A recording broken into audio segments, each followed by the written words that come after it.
Good morning, everyone, and thank you for joining us today. The purpose of this call is to go over the issue paper and straw proposal that we just posted for a new initiative, the Market Settlement Timeline.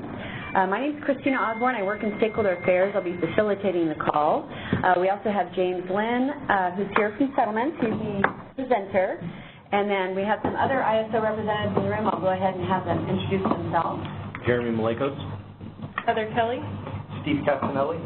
Dan Shaw-Quilic. Rhonda Klussman. Meghna Khatri. And James Lynn. James, okay. So as I mentioned, we did kick off this new initiative with an issue paper straw proposal, so James Lynn is going to review that today. This is the stakeholder process diagram. It shows that we're in that straw proposal phase. We are planning to take this to the October EIM governing body meeting for advisory, and then we'll take it to the ISO Board of Governors in November for decision. I'll go over the schedule at the end. And so we are recording the meeting today. We're going to make the recording available out on the initiative webpage where you'll find the other materials. We have the presentation and paper that we posted on Tuesday. So you can find that, go to the Stay Informed tab, select Stakeholder Processes from the drop-down menu, and you'll find the initiative webpage there. We are going to pause for questions kind of throughout the call. So if you do have a question, you can raise your hand by pressing pound 2. We just ask that you identify yourself first. So with that, I'll go ahead and turn it over to James. Good morning, everybody. I'm going to be presenting this initiative. I'm going to break it into 3 main areas. The first one is going to be the scopes and objectives of this initiative, how we got to this point and where we want to go with this initiative. The second part will be what the actual proposals are going to be. There's several aspects of this proposal that we'll touch on. The main one is going to be the settlement timeline. And then the third would be the benefits that we see for both internal and external stakeholders, and what the next steps would be after that. So to kick it off, we'll start off with the objectives and scope. Over the last year or 2 years, we have been gathering information from both internal and external participants on concerns they have with our current settlement cycle. Based upon this input, we have identified certain objectives and scopes that we want to accomplish with this initiative that would make it more beneficial for our internal and external participants.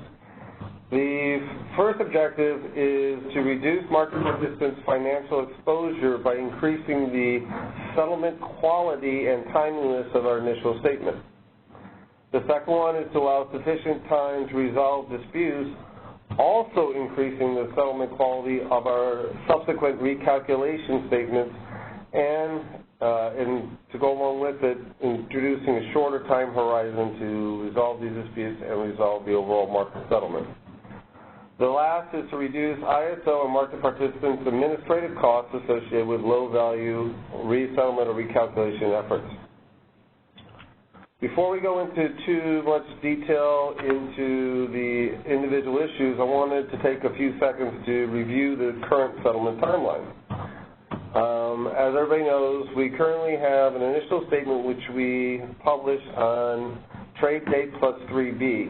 In this initial statement, we use market estimation or meter estimation values as well as day-ahead price corrections and any system payload or data, easy-to-fix data issues in order to try and improve the quality of the initial statement. After the 3B initial statement, we have 6 subsequent recalculation statements. 2 of them are required, 4 are considered optional. The 2 required are the T plus 12B, and this will be the first time where we are using actual meter data that's either been pulled or submitted, as well as the T plus 5B price corrections. The next subsequent required statement is a T55, and that's going to have the final meter data at T plus 48B. Now, this is our last required settlement statement. After that, we have the 4 optional statements. These optional statements are designed to resolve complicated disputes disputes that are raised based on the T55B, and any system errors or FERC orders that require us to resettle a specific time period. Okay.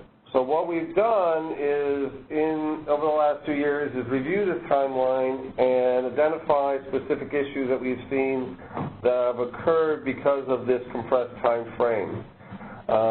We feel that the T+3B and the T+12B is really a compressed time frame. So our use of the estimated meter data and not have only the price corrections has caused large financial swings between the initial and subsequent recalculation statements. The other thing we've identified is that some, not all, of our market participants do not settle up with their third-party vendors, but all market participants settle up the initial statement with the ISO. This creates a financial obligation for our participants between the initial statement and the time that we do at least the T+12B or even the T+55, depending upon which market participants decide to settle up with their third-party vendors. Another issue we've identified is that in our mitigation measures for the day-ahead price corrections or identifying payloads, that the compressed timeline has caused us at times to delay publication. In 2018, we have delayed our initial publication statement by 8% of the time. This causes our participants to have to manually intervene on the consumption of our statements or invoices, thus potentially shortening the participants' internal timeline to assess, validate, and submit disputes to the ISO. The third area we really want to address is that ISO and market participants are incurring high resettlement efforts for very small financial adjustments. As I stated earlier, we have the 2 required recalculation statements and 4 optional. The ISO has anticipated when we introduced the optional statements is that their use would be very infrequent because the required statement should have resolved all the disputes. The ISO we found, has been consistently publishing these recalculation statements, but the recalculation statements itself, the dollar value, is approximately 2% of all the market transactions from the last required. That means 98% of the overall ISO settlement dollars are captured by the T55 last recalculation statement, and the subsequent statements are just reiterations or resolutions of minor issues from that point forward. I also want to note that the 99 to 99.5% of the overall settlement is then performed or resolved by T+18 months. After the T+18 months, there is very little recalculation that is needed. What's occurring, we've identified with this, is that ISO market participants incur additional costs on these recalculation statements for processing, analyzing, validating, and ultimately storing these recalculation statements. In addition, some of these recalculations, we incur costs processing disputes that are actually lower than the dispute is actually lower than the cost of processing these recalculation statements. Thus, we think it's not beneficial for the ISO or our participants to actually do these small dollar values. Now, that's the list of my issues. I'm going to stop here for any questions related to issues we've identified for now. So again, if you have a question, you can raise your hand by pressing #2. And Noreen, let me know if anybody enters the queue, please. We have a question. Okay. Caller, please go ahead.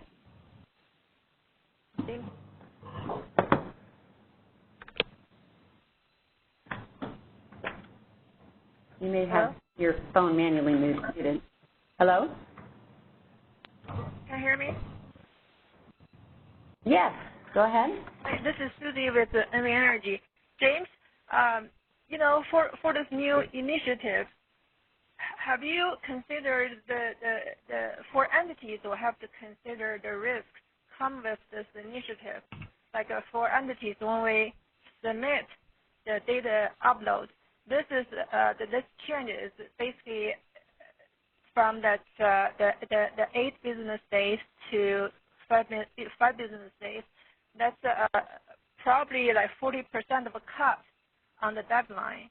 So that will have the risks like, we have the internal like meter issues we need to resolve.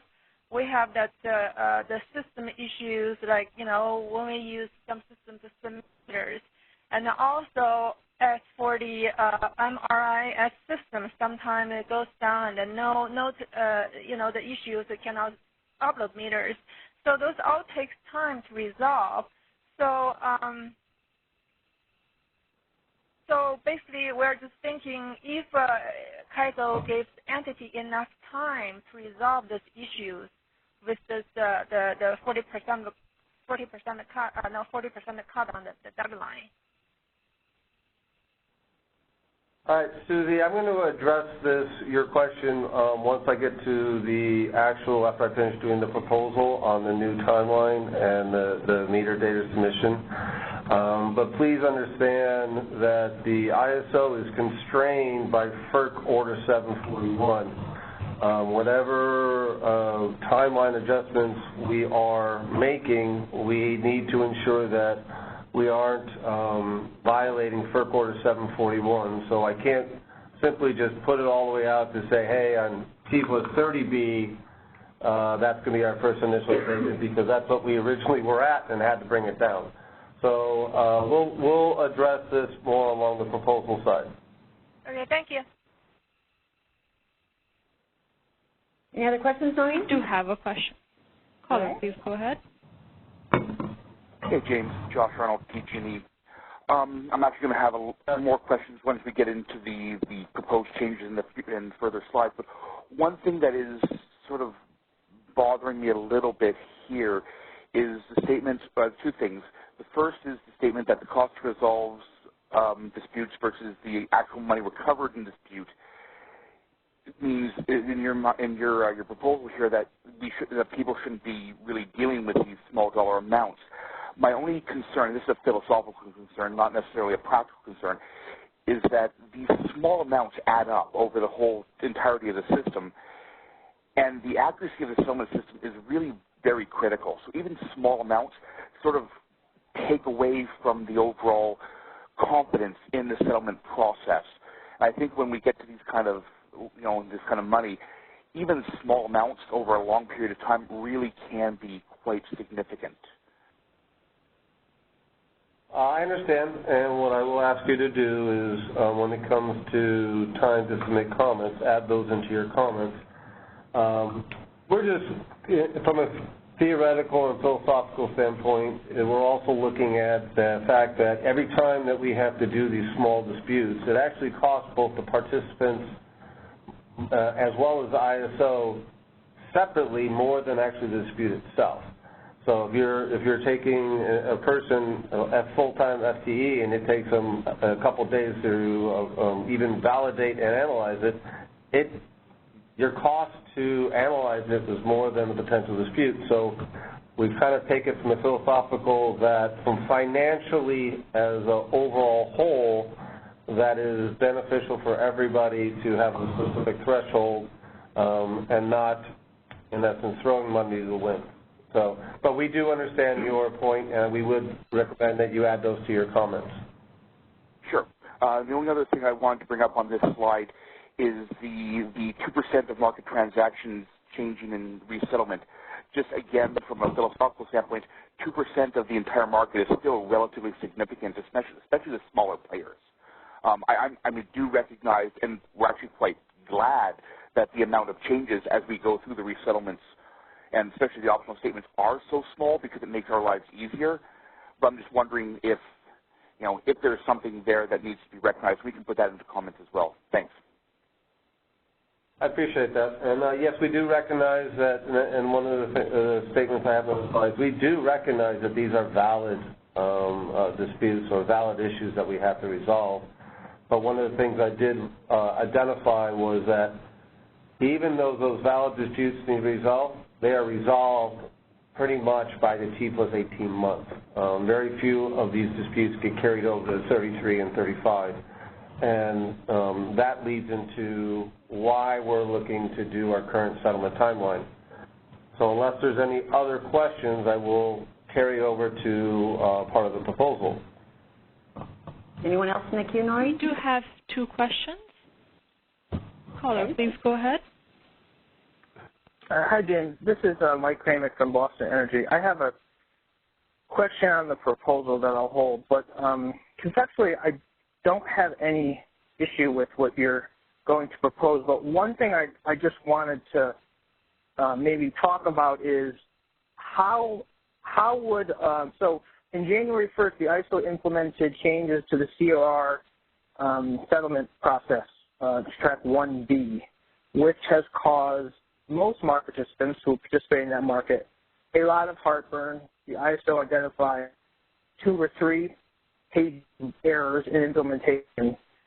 I don't see any of that on your slide, but I'm wondering if we went through this new proposed timeline, how would that have impacted all the CRR market participants that, quite frankly, I think are still waiting for some resettlements because of all the issues with the implementation of that project. So I guess I'm concerned that if you go through this compressed timeline and we have another implementation like the CRR track 1B, market participants may not be getting compensated fairly given the length of time that A, takes the ISO to identify the issues, or B, takes the market participants enough time to identify the issues and put in the disputes, and then get the changes to the software made and then catch a resettlement cycle. So can you speak to how you're thinking about those types of situations where the ISO implementation goes haywire and market participants are waiting for the resettlements? I will try to speak to that. I'm going to do probably most of the speaking to that in the actual proposal itself. But we're not trying to eliminate all of the optional recalculation statements.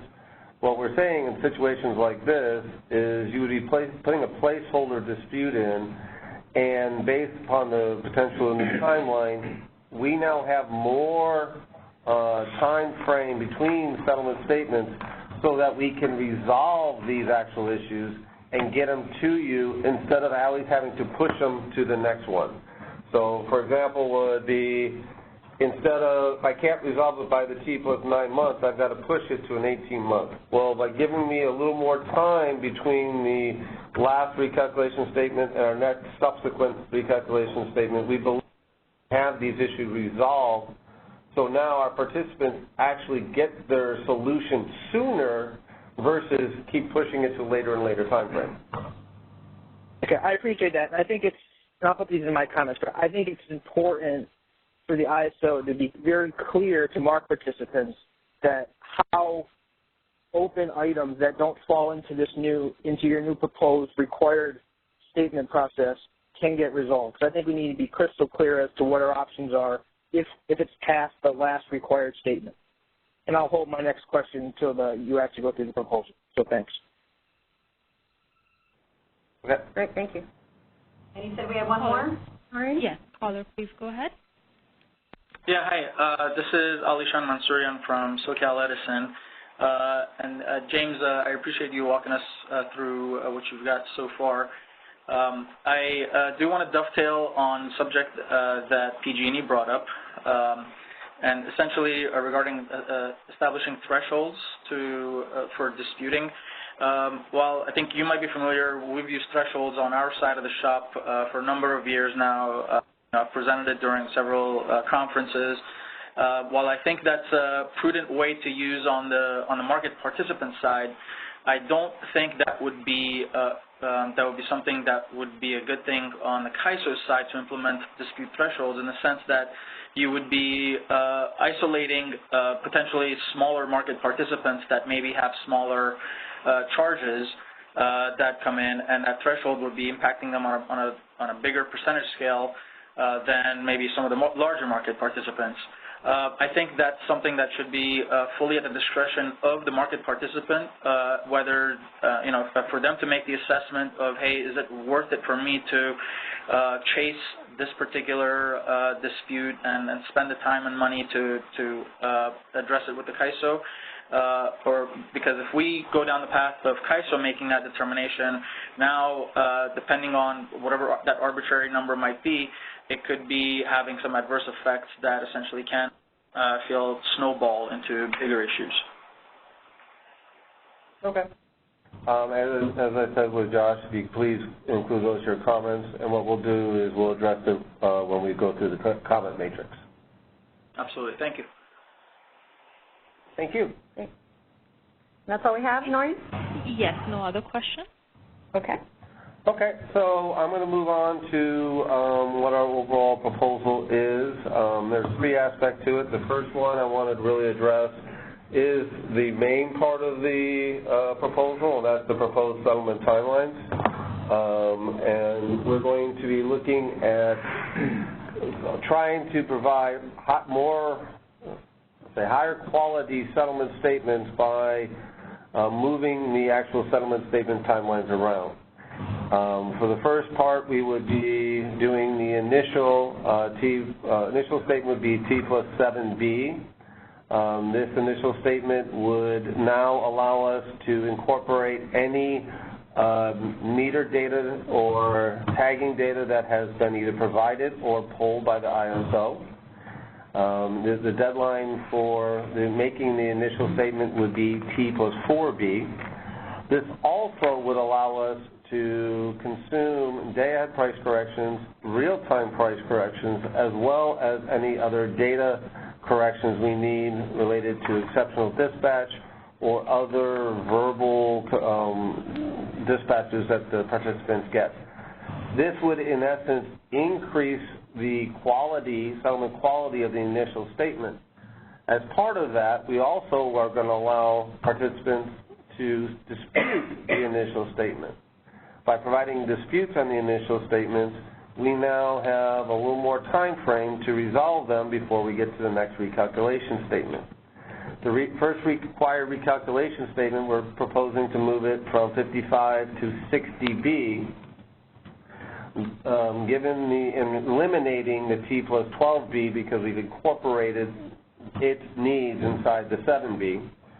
What this provides the ISO is almost a month more to resolve the disputes that have come on the initial statement.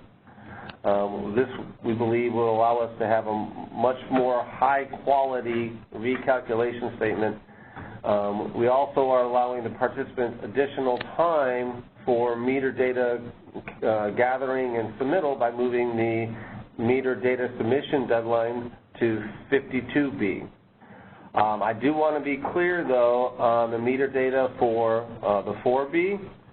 If we do not have meter data submitted on a specific resource, but it did have a dispatch, we will still do the estimation process for those resources. So the T plus 4B will be a combination of SC submitted data, ISO pulled data, and ISO estimated data.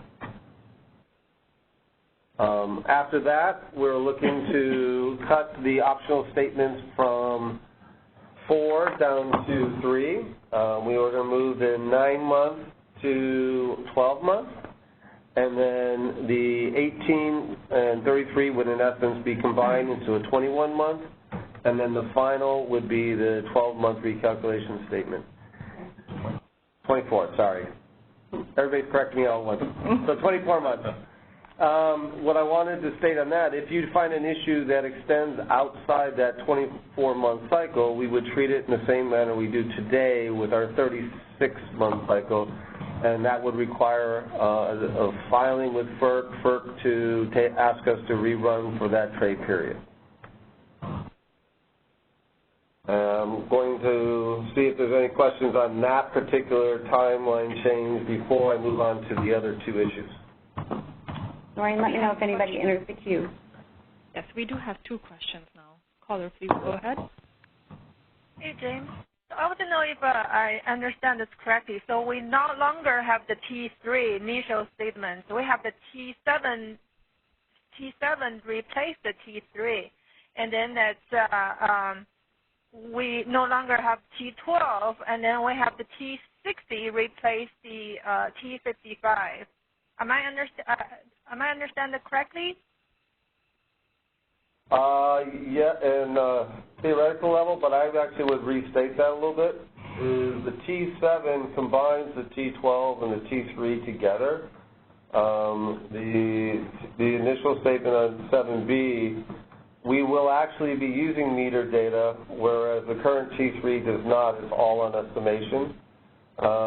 We also would be having price corrections, which all are reflected on the 12B, but not on the 3B. So in essence, we're really combining the 12B and the 3B together so that we have a higher quality settlement statement. Well, that makes sense, though. So for us, we only issue T12, so now we have to probably change that our third-party billing to T7B. I think that's probably what we have to do with the new change. And then okay. That would be something that's on your side, especially with your tariff. You potentially could take the 7B and distribute it under your current timeline of 12B if you felt that was the more optimal solution for the participants, or you could actually make the change to align with us. So that I'm going to, again, that's your side of the house, so I will let your tariff and your board determine what was the best solution. So with the new change, so you will have the new dispute deadlines to have the corresponding changes, right? Because it used to be like we have like 14 days to file T12. So now it's going to change to T7B, right? For both T3 and the T12. So from the initial statement, of T plus 7B, we are maintaining the 14 business day dispute timeline cycle. Any disputes that are submitted in that time frame, we will, our goal is to rectify all disputes by the C60B. So this would give us plenty of time, almost a 1 month, extra month, to be able to resolve those disputes in order to make the, attempt to make the 60B as basically final statement. Well, that's if you combine the T3 and T12, is it possible to extend the 14 days to 22 days? Because the meter data definitely not going to be as accurate as the T12 data we used to use. So is it possible to extend the 14 business days to 22 days with the new change?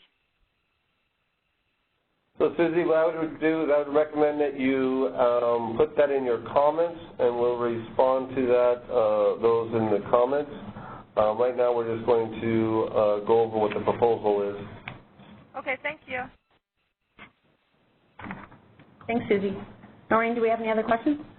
Yes, we do have many other questions. Caller, please go ahead. Hello again, James, Josh Arnold, PG&E. One thing I'd like to get some clarity on that was not really discussed in the proposal is how the weekly invoice processes would work under this new settlement timeline. I mean, I'll start by saying that we've discussed what you've presented pretty heavily at PG&E, and we are largely in favor of it, but we also understand there's going to be a lot of system and process changes on our part. So we want to get an idea for that scope, and the invoices are one of the main issues that we're hoping for more details on. So we're proposing not changing the weekly invoices. We are still going to be doing weekly invoices on Wednesday and have the subsequent following Tuesday is when they're due. It's just which statements are going to be incorporated on those weekly invoices. So if I'm looking at a 7B, whereas currently, I have to think about this one. Currently, I might have that trade date on this subsequent invoice. It will more than likely be on the next invoice instead of the first invoice after the trade date.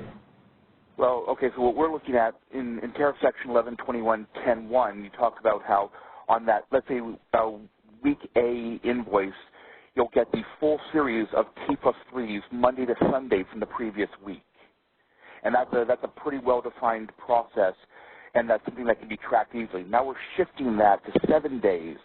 So I guess the question is, with that, do you envision with that weekly invoice, that week A, would that be the entire week for 2 weeks prior, or would that be offset so it's no longer Monday to Sunday? That's what we're starting to look at, is how this whole mechanism might flow through. I'll be honest, I haven't mapped out what that tariff language will look like as to what statements would be on the subsequent invoice. We will have to go through that discussion internally, and then, so Josh, put that in your comments and we'll add that. Yeah, we can add that, more details around that, the next paper. Cool. That's perfectly understandable. This is an issue paper, so we fully understand that. That's why we want to bring it forward. We'll also be adding some additional comments because we're agreeing with Susie on the previous comments on the initial deadline period for disputes, just because we've lost the days that would have been given to us by the 3Bs for some things like expected energy calculations and the like. So we'll include those in comments as well. Thank you. Okay. Thank you. All right, Noreen, we'll go to the next question. Hello, please go ahead. Yeah, hi, James. This is Alishan from SCE. I'm just thinking back of when the CAISO moved to accelerated settlement schedules back, I think I want to say maybe 6-7 years ago. Before that, we had the first initial statement was at the T7, which is kind of what's being proposed here. But one of the reasons I remember back then was to move to the accelerated schedule was the estimate aggregate liability and how the statements and invoices impact that. So have we, are you going to cover, or have you, has there been any thought given to how this changing to this 7B is going to, again, start impacting the estimate aggregate liability calculations that is for us? We have not done that extensive look into that. We will. Again, so please include that in your comments so that I don't lose it. And we'll try to include that in our next paper. Okay. Thank you. Next caller. Please go ahead.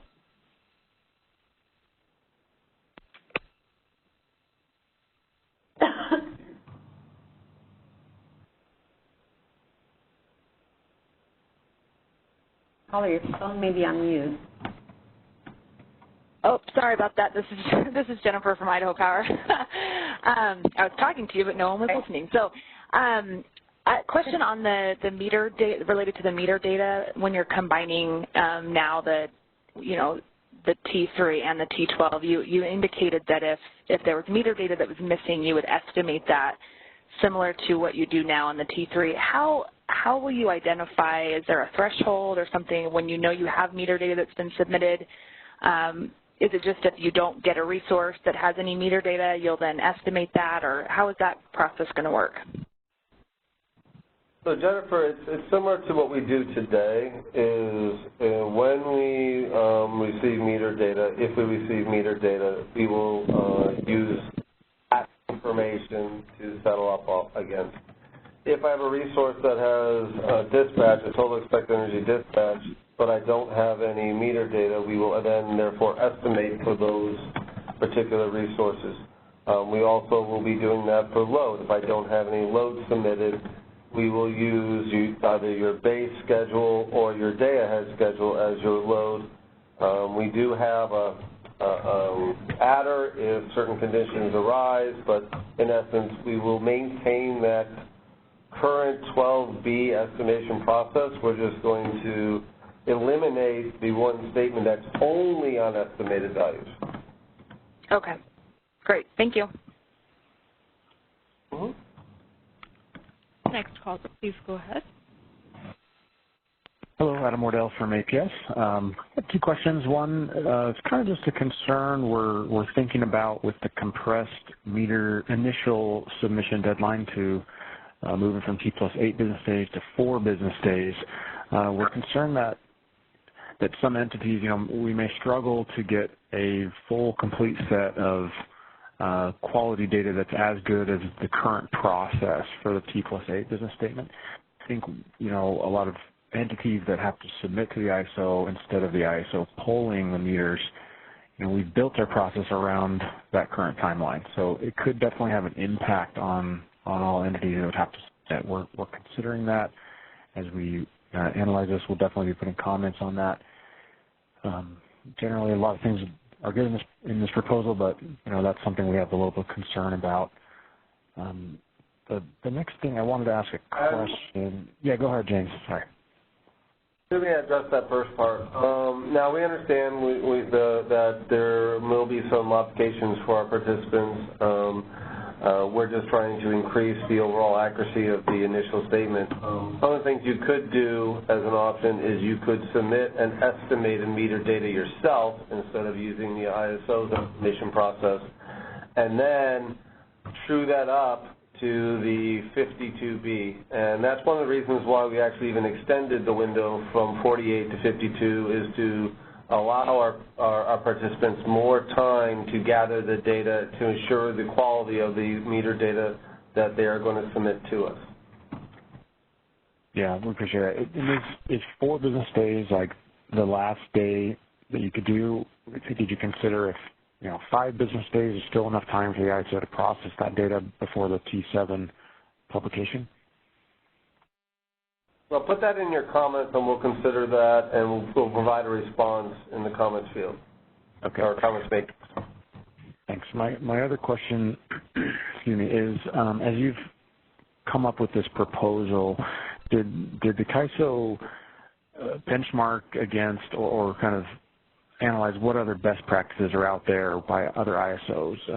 We know some ISOs have a T7 and a T14 statement.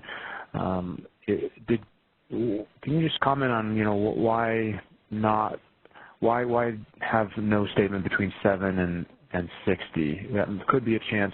For example, if there's a compressed meter data submission on T4, you might be able to have a really full, complete set of almost final actual meter data by T14, for example. Can you comment on that? Yes, we did look at all the other ISOs and RTOs invoice statement and invoicing timelines. We just felt that for the ISO that this was the best timeline for us to ensure that, one, that we give you a higher quality initial statement, but two, which is probably the bigger issue, is that we can resolve disputes by the T60B and in essence provide you even a higher quality recalculation statement. We looked at if you put another statement in between, you potentially don't have time to resolve a dispute between the 7B and the 14B if it requires a system change, if it requires a calculation change in my settlement configuration. We wanted to, if it's just a simple data modification, that's an easy solution, but it doesn't allow us the opportunity to get the more complex solutions in. Appreciate the comments. Thank you. And my dispute manager said doesn't give you enough time to submit disputes. Thank you. Okay. Moving on to the next question. Caller, please go ahead. Hi, this is Leah Fisher with Seattle City Light. Just a comment. So as an entity that hasn't joined the market yet, we're not intimately familiar with the current settlement timelines. So it would just be really helpful in the next version of the proposal if you could include a table that shows current timelines for these required statements and optional statements versus the proposed timelines that are contemplated in this initiative. I think that side-by-side comparison would be really helpful to track the changes. Sure, we can put a table. If you look at the straw proposal, we do have a graphic visualization of that, but we will put it as a table on the next proposal. Great, thank you. How many others do we have in queue, Noreen? We have about 8 questions. Okay, thank you. Caller, please go ahead. Hi, James. It's Jeff Harms from PowerX. Just had a couple of quick questions. First off, I'm wondering if you can just confirm that the T60B will be a fully disputable statement. Or currently we can dispute kind of anything, the whole world's open for dispute at T12 and T55. I just don't know if I saw that in the proposal, just to confirm that 60B will be available for dispute. You are correct that it is fully disputable, and we did not include that in the paper. I will add that to the paper. Okay. Second question is, there's certain factors right now that are available in the settlement determinants that we use for shadow estimation that are available at T3 and aren't available from other sources. Specifically thinking like when we're trying to estimate our UFE, there's the market load forecast that's only used by the settlement model. I think there's another future OASIS report that's coming for that with that type of data, but I'm just wondering if there's any other factors that are currently kind of embedded in settlement statements that are used for forecasting. If there's a way for some maybe market load or a specific set of components, haven't quite been able to identify all of them yet, that we rely on earlier than getting the weekly invoice that would help us with our shadow estimation. Specifically when it comes to doing accounting accruals to close our books. I don't know if there's any consideration to a mechanism to kind of publish maybe specific market or participant-specific determinants through some other statement other than through the settlement statement. Thanks. All right, Jeff. I don't know all the nuances that participants are using the initial statement. So, if you could provide these in your comments, we'll see what how these can be resolved potentially outside the settlement system or in some manner. But we'll try to address it any way we can. Perfect. Thanks, James. Hello, Jeff. Next caller, please go ahead. Hi, good morning. Can you hear me? Yep. Hello. You can hear me? Okay. Yeah, this is Caroline Emmer with ACES. One of my questions was just answered, and that was whether the entire statement at T+60B would be disputable. The other question has to do with the T+7. Our current process, we can't dispute anything at T+12 that is meter data related because it's based on estimated and not actual meter data. Will that continue to be the case, or will we items that are using meter data to be calculated?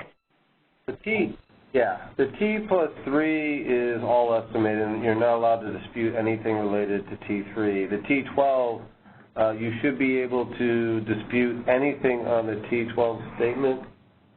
I think.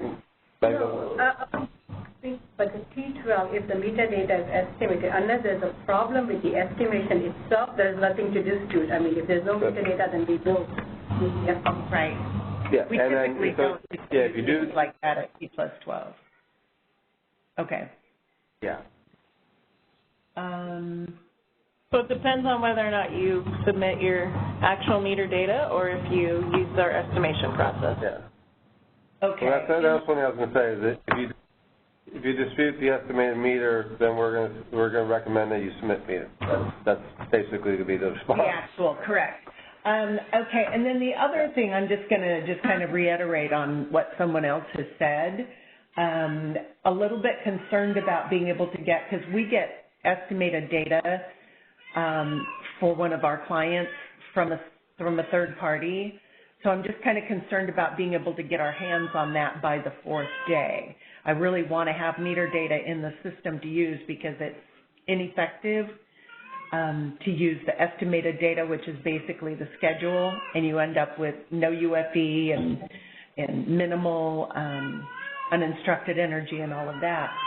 So just kind of put that in there as a little concern, and I can put that in my comments too. Yeah, I would appreciate that. Please remember, we are also constrained by FERC Order 741, so I can't push up the statement too far. We're trying to balance the meter data submission, because one of the things that we've found is that there's been a lot of angst coming from the estimated meter data. So we're trying to provide the participants an opportunity to get it in as soon as possible.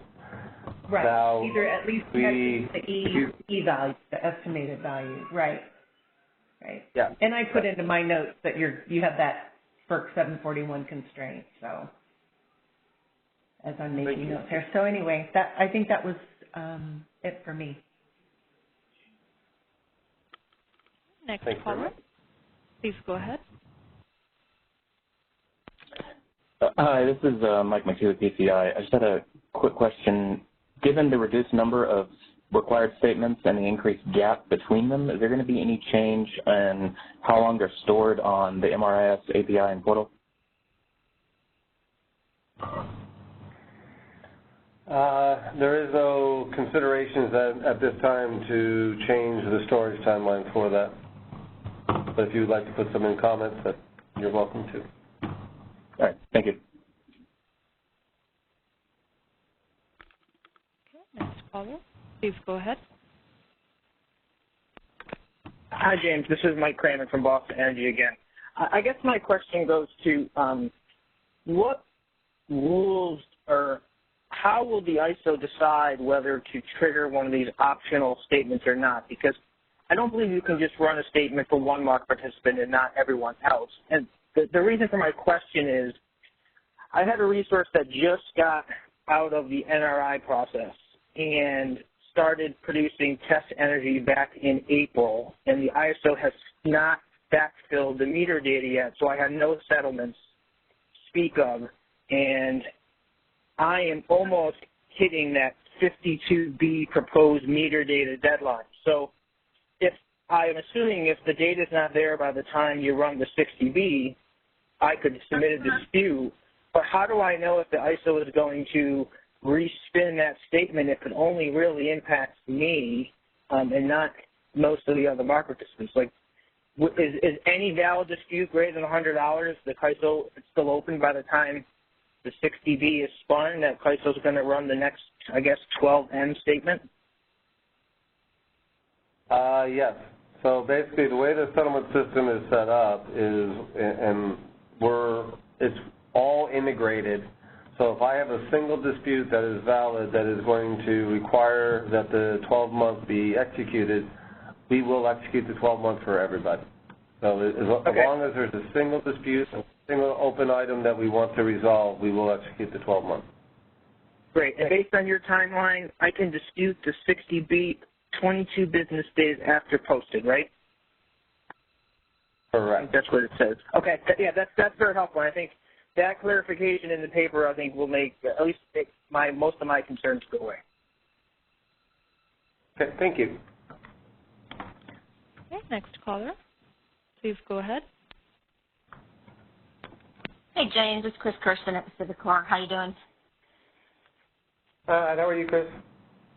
Good, thanks. Hey, I got on a little bit late, so if somebody else already mentioned this, I apologize. But I thought it might be helpful, along with your next paper, if you could put together an example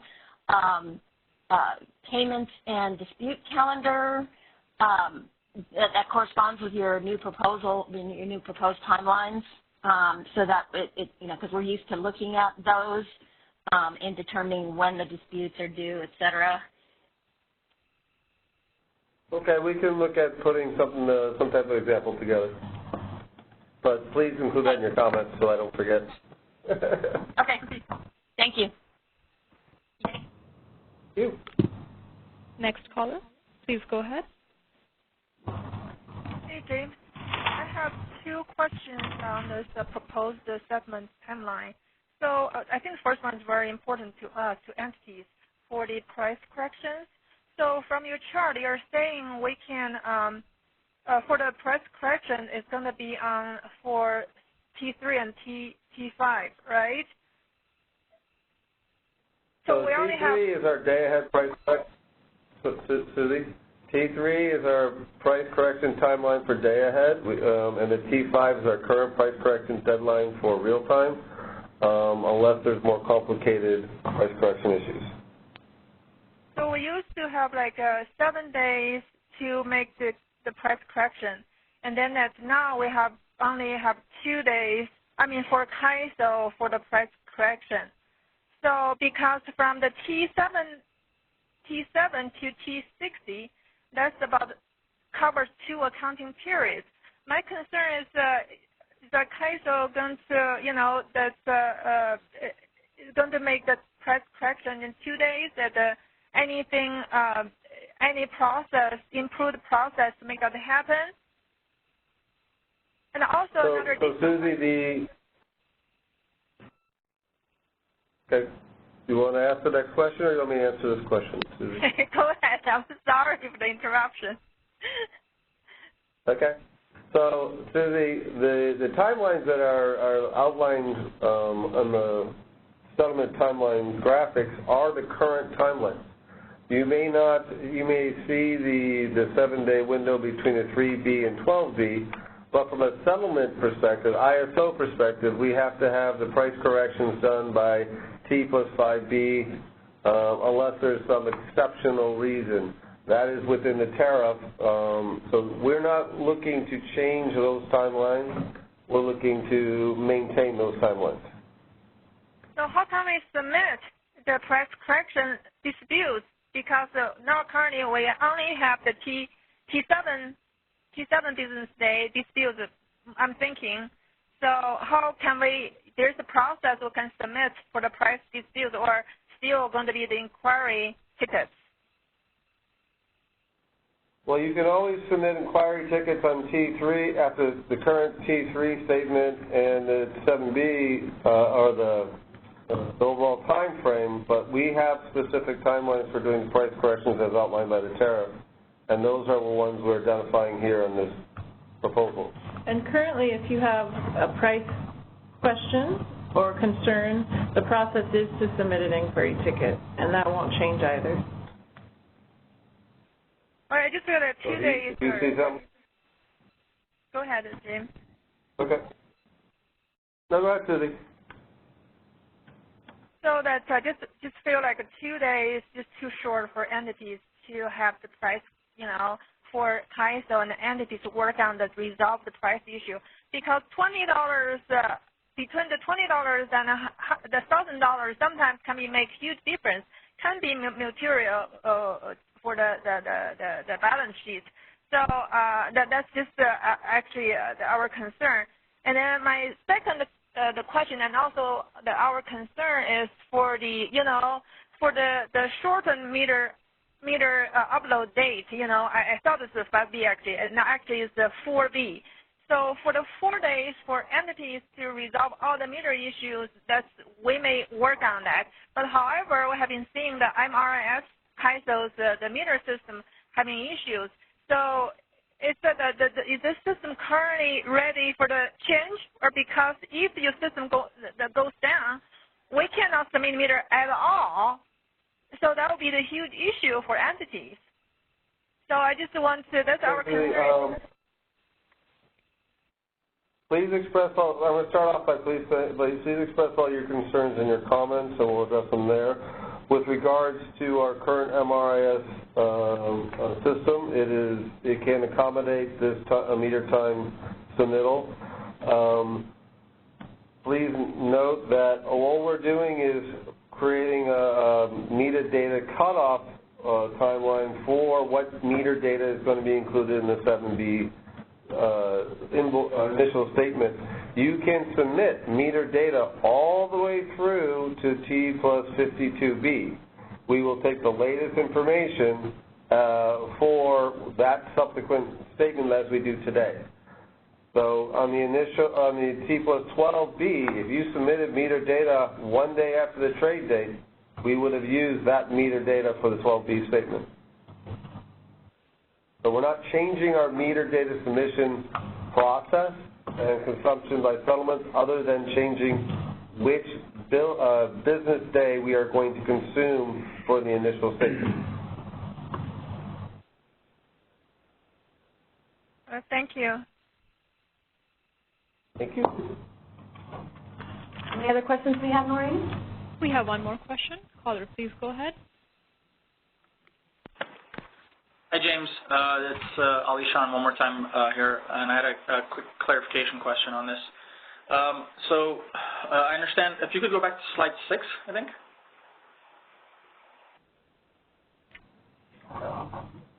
Yeah, so here, as far as the reasons that are laid out that are,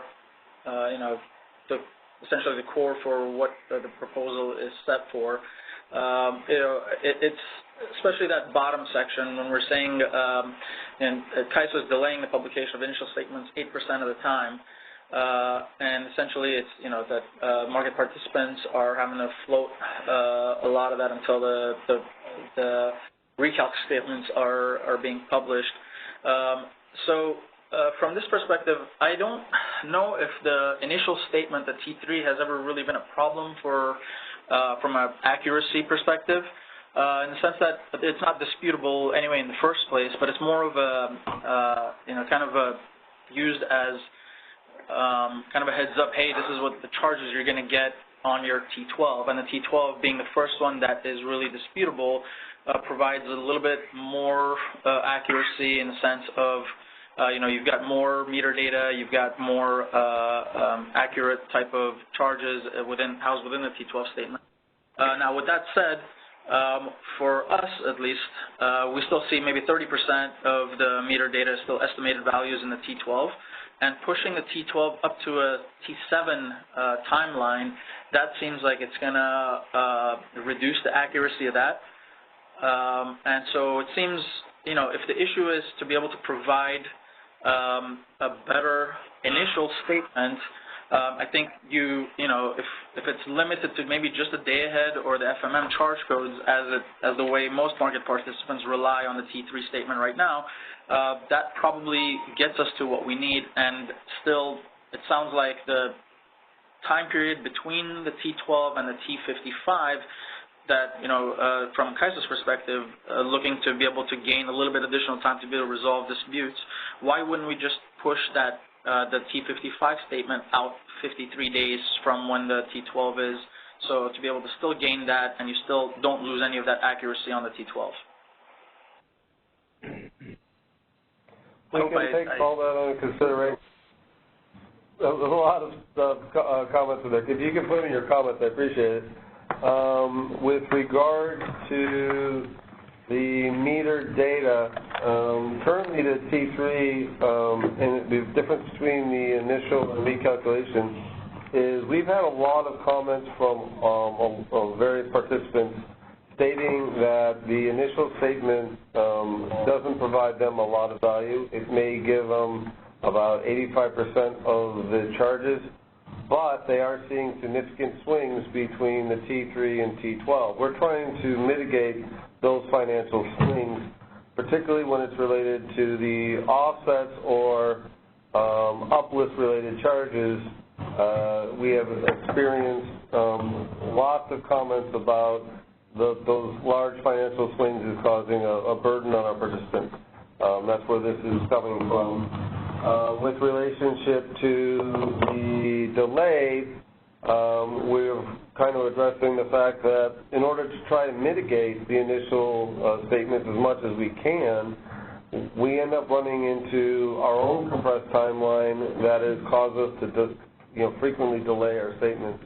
And we're just trying to, if we push out that initial statement a little bit further, we can automatically rectify that situation, and thus reducing any need to delay statements to, a lot less frequently. Now, with regard to your comments about keeping T3, T12, and moving T55, please just put that in your comments. I'm not ready to address that comment today. Sure, no problem. Did I cover them all? I think so. Okay, we do have 2 more questions. Okay. Caller, please go ahead. Hi, guys. Can you hear me? Yes. Hello? Hi, this is Matt Richardson over at SDG&E. I just want to say we appreciate the sentiment here. We're trying to revise this timeline, guys. Most of my questions have been kind of answered by some of the other comments made by the MPs, but I was just curious about the settlement quality meter data as well. Just curious, I had kind of a different question regarding the CAISO red meters. Do you guys see a substantial difference between T4 and T8 when you pull that meter data for the CAISO red ones? We are seeing different. The significant is probably not a good word for us to use, but there is. I know it's kind of a vague question. I apologize too. But that's all right. Well, where it's coming from, a lot of this is coming from is when we're doing the ISO poll or SD poll, we're on the initial statement for T3, we use total expected energy. We deem it that you're delivering it. However, we have found out that there are conditions that have arisen between the total expected energy or your DOT dispatch being sent to you and what you're actually able to perform. And this has, depending on the price, has caused significant dollar impacts both internally, internal to ISO as well for EIM. And we're just trying to allow for the opportunity to at least, at the bare minimum, use all of ISO pulled meter data, all of the tags submitted data, after the fact tags, and now any SC submitted meter data can now be included. We also will be including the calculations for unaccounted for energy, so now we have the ability to actually pull in the meter data at the intertie, so unaccounted for energy will be now included in this statement.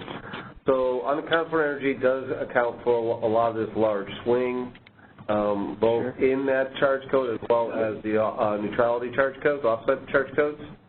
So we're trying to balance to get as much accurate information as possible in order to give you as accurate of a statement as possible.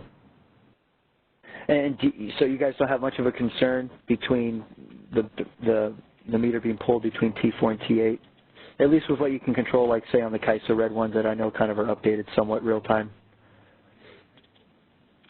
Yeah, so with the ISO poll, we get within 2 business days of the trade date usually. Okay. I just also wanted to reiterate the sentiment around the potential invoice impacts. Any details you guys have on how this proposal could impact that would be greatly appreciated. And then lastly, I had a question about the low dollar dispute amounts. Going back a few slides, I was just curious about, have you guys thought about a control that you're going to implement to mitigate that? Is it going to be something like where you try to put in a $99 dispute and you submit it in city and it just kicks you out kind of thing and doesn't let you do it? So that's something that we're contemplating on how this is going to be applied. But I think we need to go to the next slide to go a little more detail on that. Great. Okay, thank you, guys. All right, any other questions, Marlene? Yes. Caller, please go ahead. Hi, James. This is John from Portland General. Hey, John.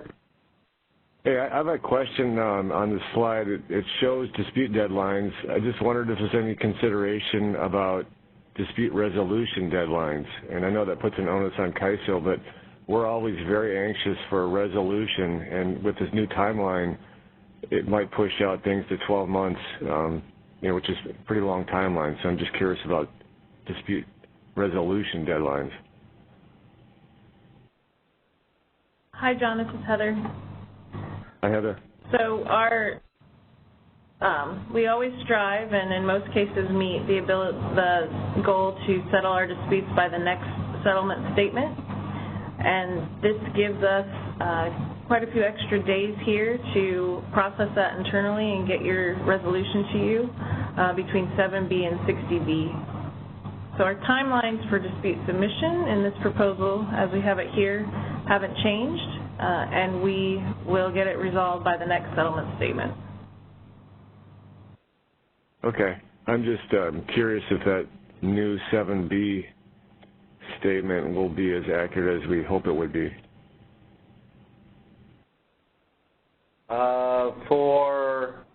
It should be pretty accurate. because it does have all the price corrections. It does have the exceptional dispatch or manual dispatch energy accounted for. So it's currently our 12B, I believe, is, I think we determined it was about 92 to 95% accurate. So it would be equivalent to that. Okay. Which is why the 12B is the first one you can dispute. Yes, I agree. Okay, well, thank you for the answer. You're welcome. We don't have any other questions. Let's go. Okay, so we've covered the first bullet on this page, very in-depth, but I wanted to cover two other aspects that are going to be part of this proposal. The first one is extending the flexibility and publication of weekly invoices. This has to do with anytime we have to publish between 5 p.m. the day of publication to 5 a.m. the next day. If we have to publish after the 5 a.m. the next day, we will then extend your dispute window by 1 day. We're just trying to identify that we are going to align this in the tariff to what the current statement treatment of the publication is. And the other one is what everybody's been talking about the thresholds that we're looking to put on disputes. There's a couple clarifications I wanted to address here. First off, the main part of the proposal is that we are requesting that the participants do not submit disputes less than $100, with one exception. That exception is if it is a placeholder dispute. If you determine that this is a systematic error, and in this particular instance it's a $10 error, we will accept that dispute as a placeholder dispute because we know it extends beyond the 1 day. The second part of this is if we do get a dispute that's around $100 and we go in and do our determination, and our determination that it is less than $100, we will potentially deny that dispute and then provide supporting information as to why we are denying that dispute. Do we have any questions on these other two items? Maureen, let me know if anybody's interested here. Please press pound 2 on your telephone keypad if you wish to ask a question. We don't have any questions. Okay, well then we'll go on to what we believe is the benefits. And I think we've covered most of this pretty extensively in our discussions of the settlement timelines. But the main benefit the ISO sees is that one is we're putting out a higher quality initial statement and our participants are receiving a higher quality initial statement. And that's because we're actually using pulled meter data, any SC submitted meter data, as well as the checked out after the fact tags. We are able to incorporate day ahead and real-time price corrections, as well as any after the fact corrections such as an exceptional dispatch or manual dispatch. Participants, if they see this as a higher quality statement, they now can settle with their third-party participants sooner if they feel it's applicable.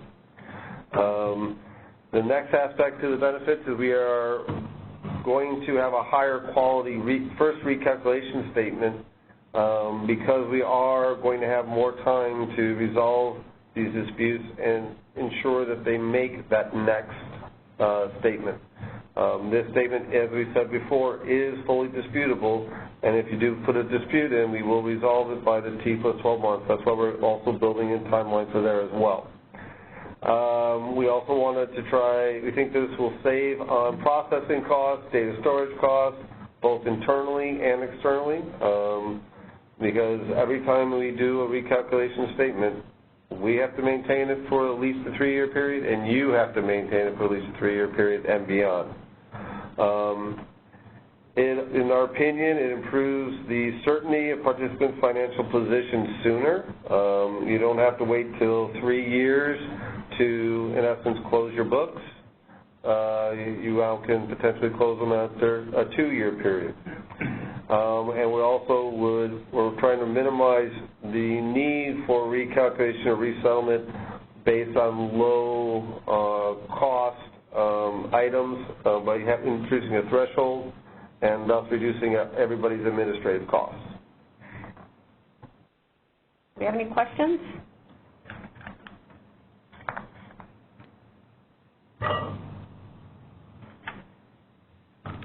We do have a question. Caller, please go ahead. This is Susie with Energy. I think this is a huge benefit to both entities and the CAISO and our third-party customers. And however, I'm going to put in the we are going to put in the comments that all the important process, to make this huge change successful. So it's probably everybody have to work on this, and then that's what I think. This is very the good proposal, benefits for everyone. Thank you. Well, thank you, Susie. And we will, as I said, we'll work on those processes together. Any other questions, Noreen? No other questions at this time. Okay.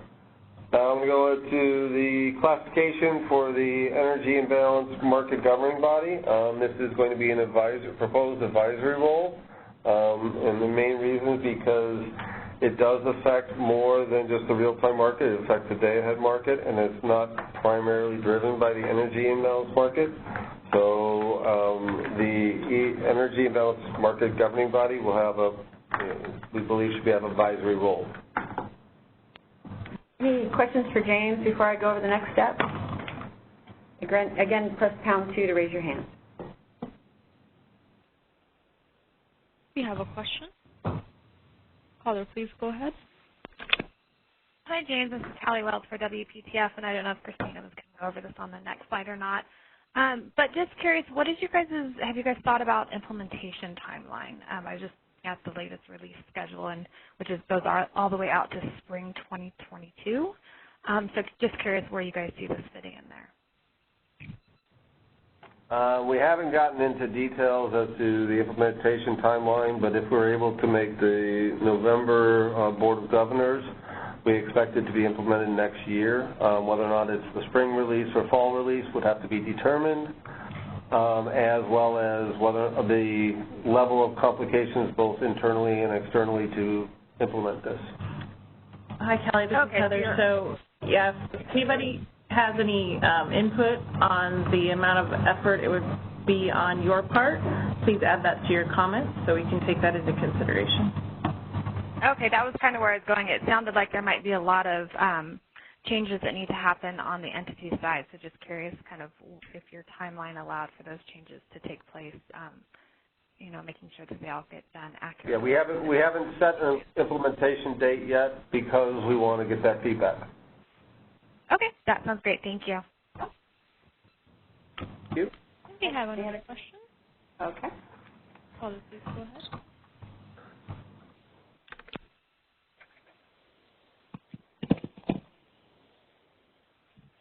Do we have another question? Hi, this is Suyan McMillan with Los Angeles. I have a question about the final submission deadline changed from 48 business days to 52, and then the statement changed to 60 business days. Is there any reason to change that instead of keeping the 48 business day for final meter data submission and then the final statement to be T55? Because I was thinking that if we send statements to customers on a monthly basis, then if we get the final statement at T55, then at least after 2 months, we could send the final revised statement to our customers. Otherwise, we would have to wait for another month. Okay, if you could please include your comments, just so this is a timeline that we've kind of internally discussed. We think this is best for us as external. So if you could please include those in your comments, we'll take that under consideration. Okay, thank you. Thank you. We don't have Anyone any else other like questions? you? What's that? We don't have any other questions? All right. Okay. Okay, so the next step, we'll look forward to your comments. Those are going to be due June 27th, and you can submit those to initiativecomments@kaiso.com. That's that link below. And then we're aiming to put out a revised straw proposal in July. We will host another stakeholder call on that and ask for your comments. And then sometime in August or September, put out a draft final proposal. And then again, planning to take this to the EIM governing body for advisory in October, and then the ISO Board of Governors for decision in November. So once we have more solid dates on like when we'll put out the revised straw proposal, we'll put out a market notice with those details. So any other questions before we conclude the call today?